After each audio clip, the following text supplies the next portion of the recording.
Yeah, pleased with Shedeur, pleased with the offense. Again, not perfect, plenty that we can work on, but I thought the guys did a really nice job of Shedeur and operating, the guys making plays. So, again, a ton to teach off of. One of the most electrifying quarterbacks in college football has landed in the NFL.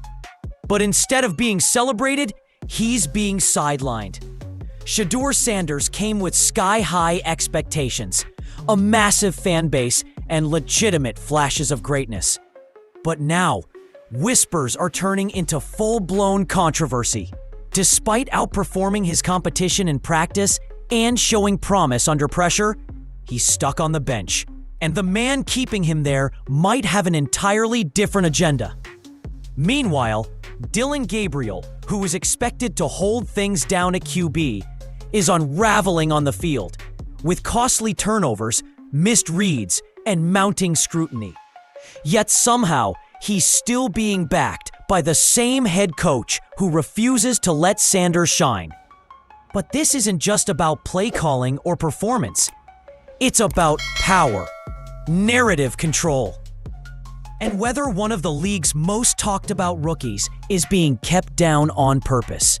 Two giveaways really were the difference there in that first half, because I thought we were doing some really good things, but then we got that takeaway, had a takeaway negated by an offside. Because when Stephen A. Smith steps in to accuse your head coach of fabricating injuries to protect his favorite quarterback, you know the situation has spiraled way past football. And this is only the beginning. When Shedeur Sanders made the jump to the NFL, the hype was real. The son of Deion "Primetime" Sanders, a dominant force at Colorado, and a quarterback with not just arm talent, but composure beyond his age. Fans were ready. The media couldn't stop talking about his upside. And within Browns Nation, there was a quiet buzz. Could this be the new face of the franchise? But instead of stepping into the spotlight, he was shoved into the shadows. From the start of training camp, something felt off. Sanders was outperforming expectations during drills, showing quick reads, poise under pressure, and flashes of that signature calm that made him a breakout star in college. Players were noticing. But I do view him as somebody who could position himself to be that QB2. And if he's not in that position, but he's playing well, we know that the reason that would be the case is because they don't want people clamoring for Shedeur Sanders premature. Rumblings started making their way from the locker room to Twitter threads. And yet, no reps with the first team. No public praise from head coach Kevin Stefanski. No signs that leadership was truly interested in letting him compete. Instead, Stefanski kept him firmly on the sidelines, insisting it was all part of the development process. But that explanation didn't sit right with a lot of fans, especially when it became clear that Dillon Gabriel, a solid but struggling backup, was getting all the real looks. The question that started to form was simple. Was this about experience or something else? Because it wasn't just about Sanders sitting. It was about why he was sitting, while putting on performances that had players nudging each other in practice and fans begging for just a few snaps. And the longer Stefanski kept him buried, the louder the questions became. But that silence from the front office, that didn't last long. So far. And this one is picked off and going back the other way. The Eagles, Andrew Makuba. A pick six the other way. While Shedeur Sanders waited on the sidelines, Browns coaches were busy pumping air into a different balloon. Dillon Gabriel, a capable college QB with decent numbers and a reputation for smart play, Gabriel was pitched as the safe bet. Analysts praised his advanced processor, comparing his decision-making to a machine. One host even called him Skynet with a helmet, a nod to the Terminator-level tech IQ he supposedly brought to the position. On paper, it sounded impressive, but when the pressure was real, Gabriel's game fell flat, fast. In minicamp, reports began surfacing that Gabriel was being outplayed, not just by the veterans, but by Sanders himself. Insiders who watched both quarterbacks during live drills noted Gabriel's indecision, lack of energy, and a tendency to crumble under simulated pressure. Meanwhile, Sanders looked sharper, faster, and more confident, despite being a rookie. And that comes with going up against competition. Of course, second and third units and all of that stuff come into play when you're the reigning defending Super Bowl champion. But here's the twist. None of that shifted Stefanski's position. Gabriel, mistakes and all, stayed locked in with the ones. And Sanders, he stayed iced out. Even in preseason action, when Gabriel had his chance to separate from the pack, he underwhelmed badly. No touchdowns, no explosive throws. Drive after drive stalled in mediocrity, even with the full support of the first-team defense. Worst of all, he didn't own it. Instead, Gabriel acted like he was still in command and even aimed a sideways shot at Sanders, calling him more of an entertainer than a competitor. That moment changed everything. Not because the insult was clever, but because it revealed exactly how threatened Gabriel really was. And as his play continued to decline, Stefanski had two options: pivot to the kid with momentum, or double down on the guy unraveling right before everyone's eyes. The choice he made, that's where the backlash started. Had he shown up this weekend and balled out again, playing 45 or more snaps like he did in the first game and putting up similar, if not better numbers, I think that would have boded very, very well for him. By the second preseason game, the writing was on the wall, at least for fans. Shedeur Sanders was outperforming Dillon Gabriel in every measurable way, except the one that mattered: opportunity. The fans saw it, the media saw it, and still, Kevin Stefanski acted like nothing was wrong. On the surface, he kept delivering the same calm, calculated lines at pressers. "We're developing all our quarterbacks. It's about matchups, not moments." But under the surface, it was clear he had picked his guy, and it wasn't Shedeur. That's when the temperature shifted from frustration to fury. Social media lit up with side-by-side clips of Sanders slicing up defenses in limited reps, while Gabriel couldn't complete basic reads under pressure. Reddit threads exploded with accusations of favoritism. NFL Twitter wasn't far behind, questioning why a dynamic young QB wasn't even being allowed to compete for reps in a failing system.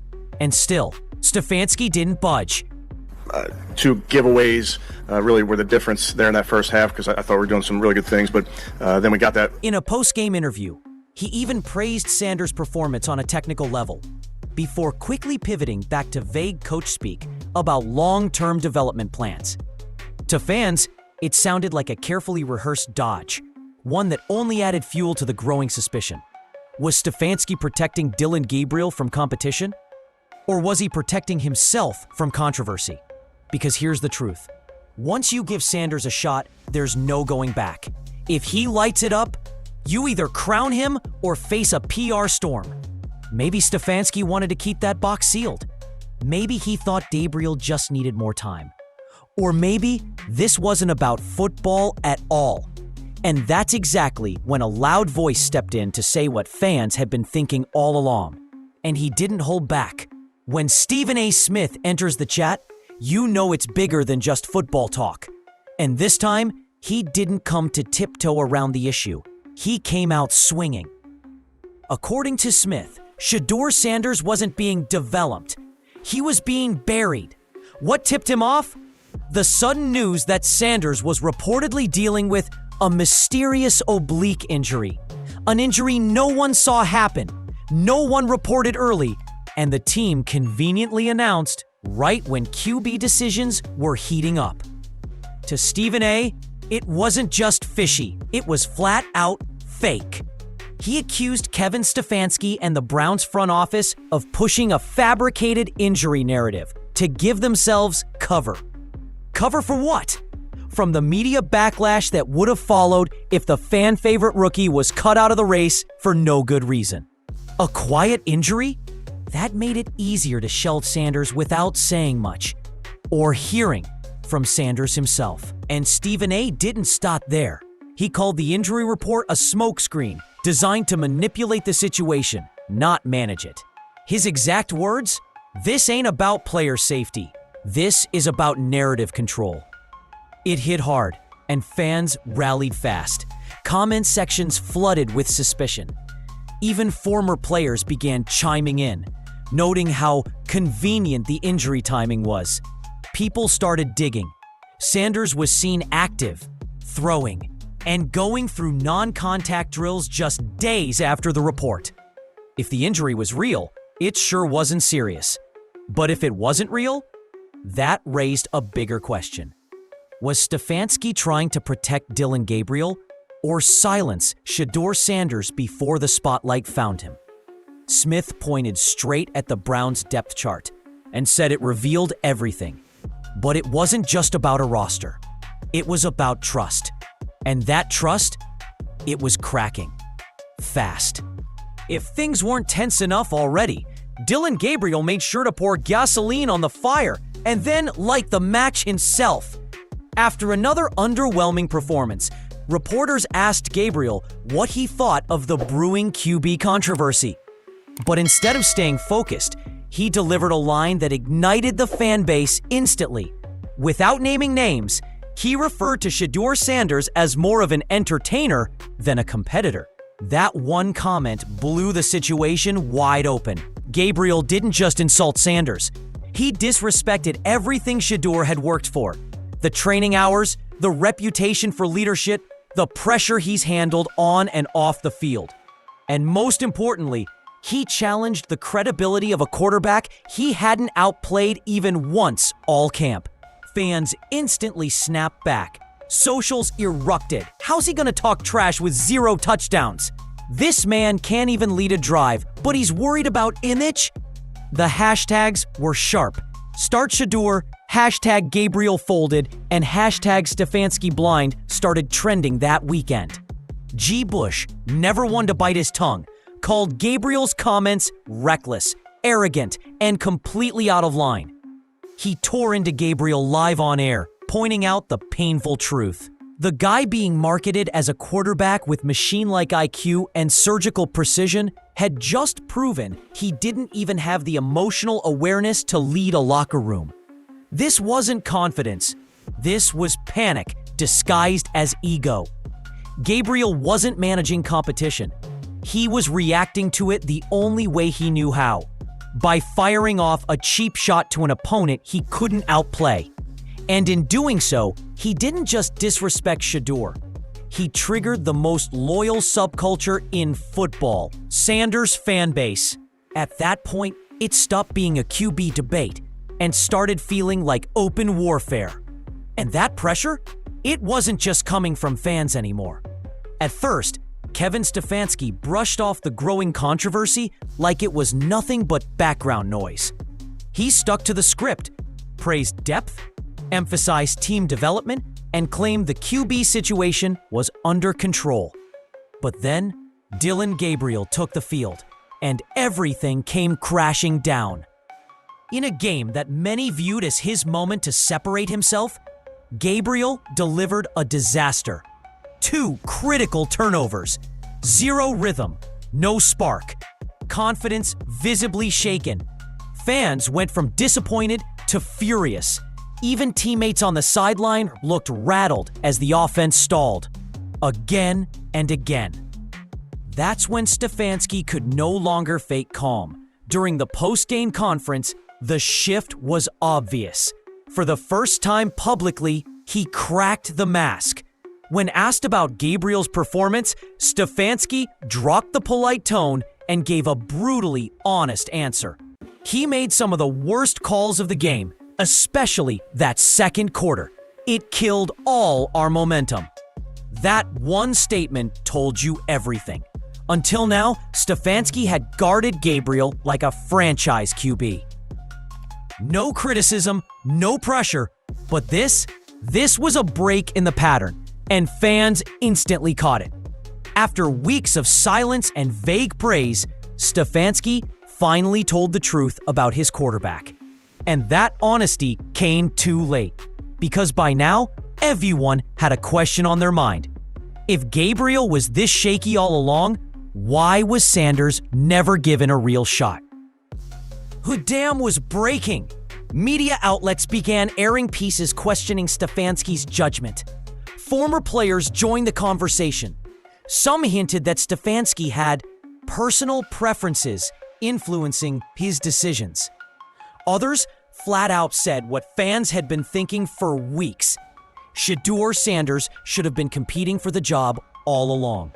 Stefanski had made his choice, but with Gabriel collapsing, that choice was now turning into one massive, very public mistake. And the speculation? It was about to spiral into something even bigger. By this point, fans weren't just asking why Shedeur Sanders was being held back. They were starting to ask something much darker. Was this entire quarterback situation being rigged from the top down? The deeper people looked, the more suspicious it started to feel. Sanders had done everything right. Strong outings in camp, flashes of elite poise, solid leadership. He wasn't reckless. He didn't complain. He just kept showing up and doing the work. And yet, every time he gained momentum, something conveniently slowed him down. No first-team reps during his best stretches, limited media exposure, and then that mysterious injury report, the one Stephen A. Smith had already called fabricated. Cue the conspiracy theories, only this time, they weren't coming from fringe fans. They were showing up on national broadcasts. Reports started surfacing that the entire injury situation may have been manufactured to avoid a bigger problem. If Sanders balled out again, the Browns couldn't justify keeping him sidelined. And if that happened, Dillon Gabriel's spot? Gone. But it went further than just protecting Gabriel. Some speculated that Stefanski never wanted Sanders on the roster to begin with. They pointed to cryptic preseason interviews, where Stefanski said the team was focused on development across the board, but spoke about Sanders like an afterthought. As one analyst put it, he's not talking about Shedeur's future. He's talking around it.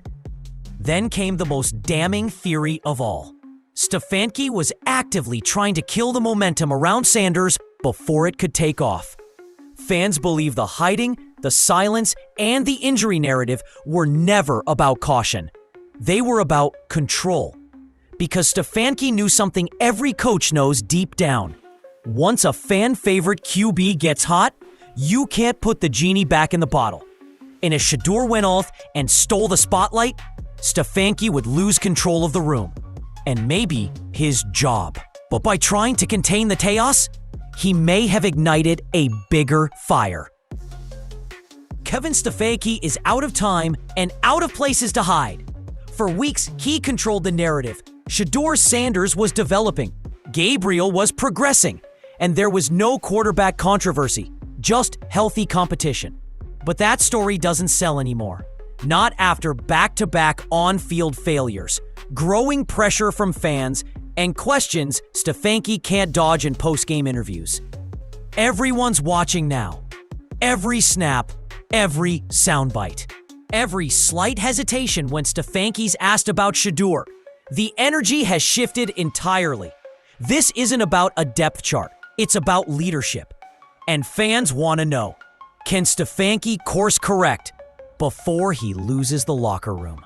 Gabriel's time as QB1 is hanging by a thread. He's had the stage and failed to deliver. Meanwhile, Sanders continues to show glimpses of real talent.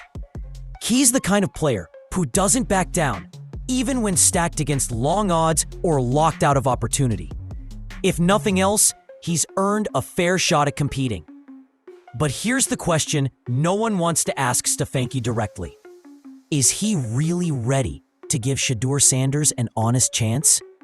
Or is he just pretending to play nice until things blow over? Because everything he does next will tell us what this was really about all along. If Sanders finally gets meaningful reps and is allowed to show what he can do with the first team, it could reset the course of the Browns' future. A spark the franchise has desperately needed. A vision fans could rally behind. But if Stefanski sticks to the same plan, throwing platitudes while keeping Sanders in the shadows, he risks losing more than games. He risks losing trust from players, fans, analysts, and maybe even upstairs in the front office. This is the fork in the road. Does he roll with Gabriel, knowing that window might have already closed? Or take the leap, hand the keys to Sanders, and face whatever comes next? One thing's for sure, indecision is no longer an option. The city's watching, and so is Shedeur. The Browns thought they could handle this situation quietly. Treat it like a normal quarterback rotation. Bury the rookie behind generic talking points and let things play out on their terms. But that strategy has completely backfired. Instead of controlling the narrative, Kevin Stefanski has become the center of it. His reluctance to give Shedeur Sanders a real shot, even when Dillon Gabriel faltered, has raised more than just eyebrows. It sparked full-on speculation, distrust, and calls for accountability. And now, every move he makes will be judged not just by how it plays on the field, but how it plays in the headlines. Because this isn't just about who throws the prettiest spiral. It's about visibility, fairness, and the feeling that a promising young quarterback might have been silenced before he ever had a chance to rise. The timing of a so-called injury, the manufactured competition, the complete lack of reps when it mattered most. Whether it was fear, favoritism, or flat-out mismanagement, something doesn't add up. And in moments like this, inaction is louder than excuses. That leaves us with the real question. Is Kevin Stefanski finally ready to admit he mishandled Shedeur Sanders? Or is he just pretending to make peace while hoping this entire firestorm fades away in another media cycle? Because if Shedeur gets his shot and delivers the way fans believe he can, everything changes. For him, for the team, and for the coach who kept him hidden. But if he never gets that opportunity, then this could go down as one of the Browns' biggest self-inflicted mistakes in recent memory. So, now, we want to hear from you. Do you think Stefanski truly believes in Shedeur, or is this all PR damage control? Has Dillon Gabriel already proven he's not the answer? And most important, should Shedeur Sanders be the starting quarterback right now? Drop your thoughts in the comments below. We're reading everything. And if you're ready for more untold stories, hidden power moves, and behind-the-scenes drama in the NFL, hit that subscribe button. Because this saga, it's far from over.